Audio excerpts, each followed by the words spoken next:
नमस्कार दोस्तों, UPPSC daily news में आप सभी लोग का स्वागत है। दोस्तों, ये कॉपी है डीएसपी अरविंद सिंह की, जो कि यूपीपीसीएस 2022 में चयनित हुए हैं। हिंदी माध्यम से कैसे उन्होंने लिखा अपनी जीएस फर्स्ट की ये कॉपी, कैसे कॉपी लिखते थे और उसी के कारण वो डीएसपी के पद पे चयनित हुए हैं। दोस्तों, आपको बता दें, इसकी जो पूरा क्वेश्चन आंसर है, इसका एनालिसिस आप सभी लोगों को हम दिखाएंगे वीडियो में, और साथ ही में इसकी जो पीडीएफ है वो भी आप सभी लोगों को प्राप्त हो जाएगी। टेलीग्राम चैनल का लिंक डिस्क्रिप्शन बॉक्स में है, वहाँ पे जा कर के लिंक से जुड़ जाएं। जो लिंक से ना जुड़ पाएँ वो टेलीग्राम चैनल पे यूपीपीएससी डेली न्यूज़, बिल्कुल शब्द याद रखिएगा, यूपीपीएससी डेली न्यूज़ सर्च करके आप आसानी से वहाँ पे जुड़ जाएंगे। तकरीबन 6000 लोग जुड़े हुए हैं और काफ़ी अधिकारियों के माध्यम से वहाँ पे निःशुल्क गाइडेंस आप सभी लोगों को प्राप्त करवाया जाता रहा है। पीसीएस 2023 का रिजल्ट जैसे ही आएगा वैसे ही आप सभी लोगों के लिए मेंस के लिए जो भी छात्र वहाँ पे लगे रहेंगे उनके लिए कुछ मटेरियल्स वहाँ पे प्रोवाइड करवाई जाती रहेंगी। दोस्तों देखिए, जैसा कि यहाँ पे पहला क्वेश्चन था, चार्टिस्ट आंदोलन, ठीक है, और राजनीतिक सुधारों के रूप में प्रारंभ हुआ और सामाजिक क्रांति के रूप में परिवर्तित हो गया। 125 शब्दों में यहाँ पे लिखना है।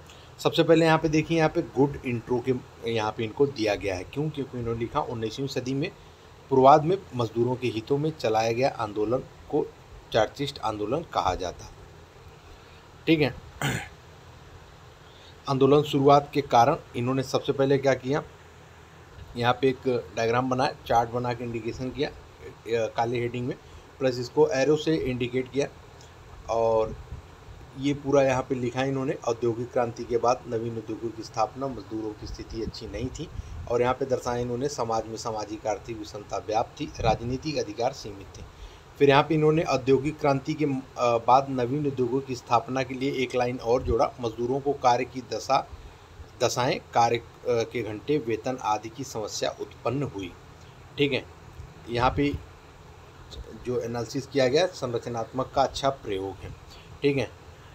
अब दोस्तों, इन्होंने कैसे काफ़ी मेहनत करके दोस्तों आप सभी लोगों के लिए हमारे चैनल के माध्यम से इन्होंने पीडीएफ बना करके भेजा है, और आप सभी लोगों के लिए, ताकि आप देखें कैसे लिखते हैं सेलेक्टेड लोग डीएसपी एसडीएम। आप सभी लोग देखें, मेरे पास हिंदी मीडियम के भी काफ़ी बहुत ढेर सारी कॉपियाँ हैं। धीरे धीरे हम आप सभी लोग के लिए अपलोड करना शुरू कर देंगे। अब देखिए, इन्होंने आंदोलन की मांग को यहाँ पे इंडिकेट किया है। तो इन्होंने आंदोलन की मांग क्या थी बताया, वयस्क मताधिकार था, मतदान गुप्त, निचले सदन की सदस्यता के लिए न्यूनतम संपत्ति की शर्तें, संसद क्षेत्र समान है, और वार्षिक चुनाव। फिर इन सब का जो कंक्लूजन है, चूँकि यह मांगे चार्टर के एक्ट में थी, इसलिए चार्टिस्ट आंदोलन कहा गया इसे। सामाजिक क्रांति के रूप में इन्होंने इसको दर्शाया है, और यहाँ पे तकरीबन 2 पेज में ये आंसर इन्होंने पूरा किया।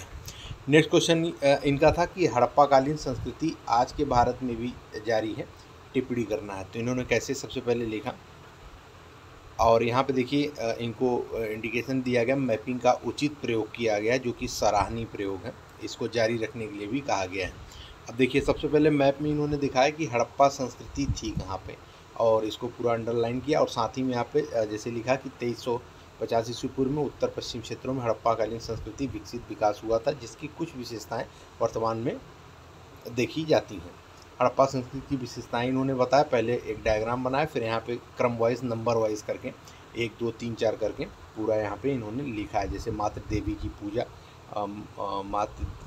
पूजा, अग्नि पूजा, वृक्ष पूजा, और आत्मा की अमरता में विश्वास। और यहाँ पे 5वां इन्होंने लिखा पशुपति रुद्र शिव की पूजा, साथ में इन्होंने लिखा ये 7वां, और ये समानता बल, ठीक है। नेक्स्ट आप सभी लोगों को दिखाते हैं, नेक्स्ट इनका क्या रहा इसी प्रश्न में प्रयोग। 8वां भी लिखा इन्होंने, आभूषणों साज सज्जा विद्यमान थे। देखिए, क्रम वहाँ पे छोड़ा भी इन्होंने, 8वां यहाँ पे लिखा है।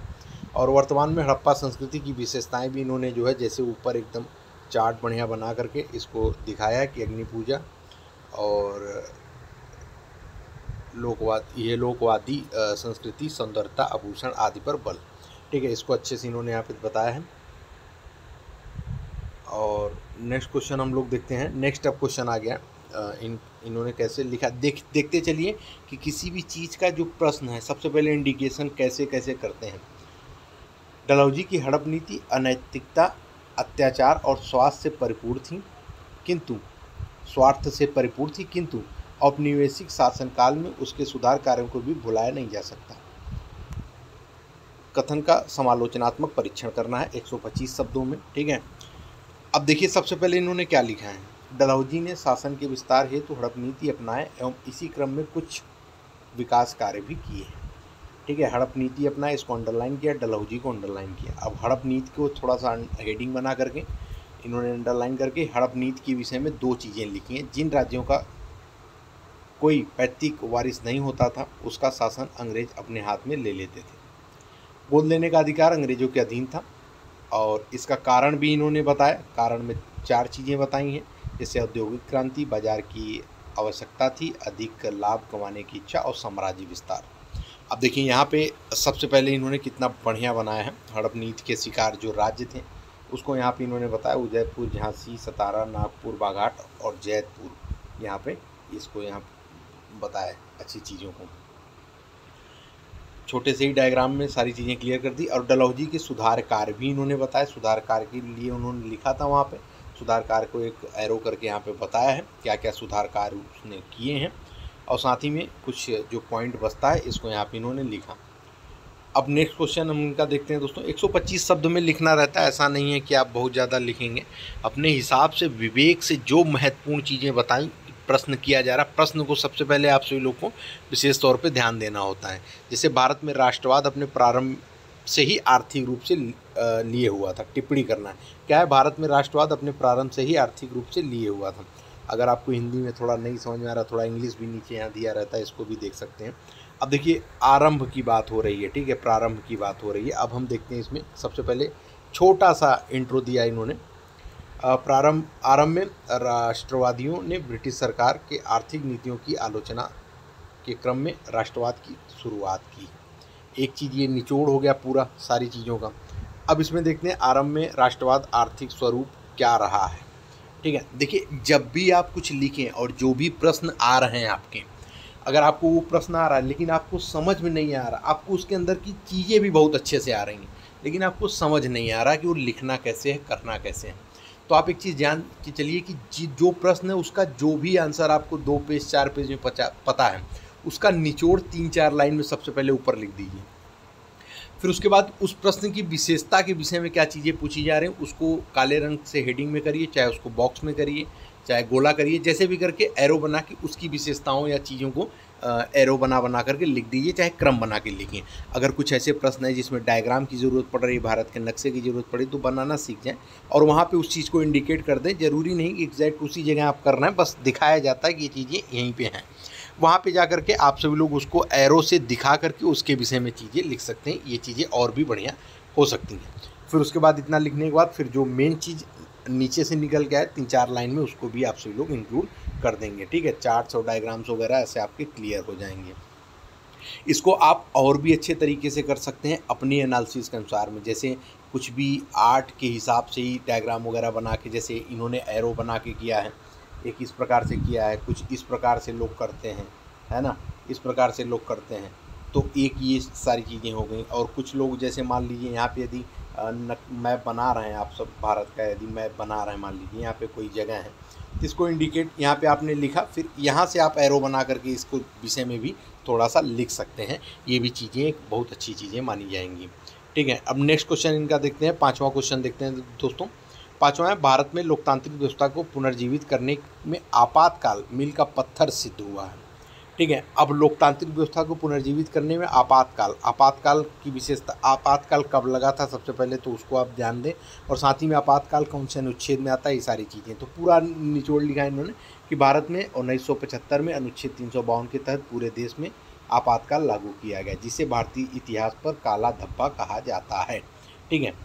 अब इसमें आपातकाल के कारण क्या क्या थे, कारण को इन्होंने ऐसे लिखा, चाहे तो आप यहाँ पे ऐसे भी लिख सकते हैं कि आपातकाल के क्या कारण, ऐसे बॉक्स बनाकर। फिर अगर आप चाहें तो यहाँ पे 1 नंबर पे, यहाँ पे 2 नंबर पे, यहाँ पे 3 नंबर पे, और आप ऐसे भी लिख सकते हैं कि आपातकाल के कारण क्या थे, यहाँ पे ऐसे करके अंडरलाइन करके ये सारी चीज़ें आप यहाँ पे लिख सकते हैं क्रम वाइज में, ठीक है। लोकतांत्रिक व्यवस्था पुनर्जीवित करने में योगदान, अब इसको जैसे नहीं है स्पेस तो इस प्रकार से इसका बुद्धि विवेक का यूज कर लें जैसे इन्होंने किया है। और इस प्रकार से यहाँ पे इन्होंने लिखा है क्रम वाइज में। और जो जो चीज़ें इंपॉर्टेंट हैं, जैसे देखिए 44वां संविधान संशोधन इंपॉर्टेंट लाइन थी, अंडरलाइन कर दिया इन्होंने। आपातकाल के बाद की स्थिति, और साथ ही में यहाँ पे अब देखिए यहाँ पे इन्होंने एक डाला है, न्यायपालिका का दृष्टिकोण बदला एडीएम जबलपुर केस के बाद। ठीक है, इसको एडीएम जबलपुर मतलब जो इंपॉर्टेंट चीज़ें उसको अंडरलाइन भी कर देना, बाकी आप सभी लोग ऐसे लिख सकते हैं।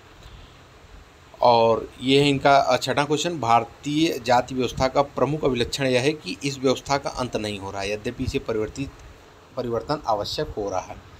अब देखिए यहाँ पे एग्जामिनर के इन्होंने लिखा है कि गुड एफर्ट है, एग्जामिनर ने भी पहले भी इनके हो चुकी है, लिखा है उसके विषय में गुड बताया है। भारत में जाति व्यवस्था के दिन प्रतिदिन मजबूत होती जा रही है एवं प्रकार की चुनौतियाँ उत्पन्न कर रही हैं। ठीक है, कई प्रकार की चुनौतियाँ भी उत्पन्न कर रही हैं। अब चुनौतियों के विषय में उनको लिखना है, थोड़ा सा आप भी लिख सकते हैं, जाति व्यवस्था में मजबूती के कारण क्या है इस लिख सकते हैं। तो देखिए दोस्तों, ये सारी चीज़ें क्लियर कैसे होंगी। सबसे पहले तो आपको किसी कोचिंग, जैसे इन्होंने दृष्टि में लिखा है, तो अब आप किसी भी कोचिंग में जाएं, अपनी ये सारी चीज़ें तभी होंगी जब ज़्यादा से ज़्यादा आंसर राइटिंग करेंगे। 100-200 करें तो बहुत बड़ी बात है, 400 करें और बड़ी बात है, कई बार करें तो आप खुद से ही अपना एक नया प्रोग्राम डेवलप करेंगे, अपनी नई सोच डेवलप करेंगे कि इसको ऐसे ना लिखें ऐसे लिखें, तो यार खुद देखने में ही बड़ा अच्छा लगेगा। एक बार से आपने किसी की कॉपी ऐसे देख ली और आप सोचे कि अब ये प्रश्न आ रहा है वैसे लिख देंगे, ऐसे नहीं। आपको आंसर राइटिंग करनी पड़ेगी, प्रैक्टिस करना पड़ेगा, बगैर इसके कुछ नहीं होता है। ये ग्रेजुएशन जैसा ही है लेकिन वैसा ही नहीं है, ये आप मान के चलिए।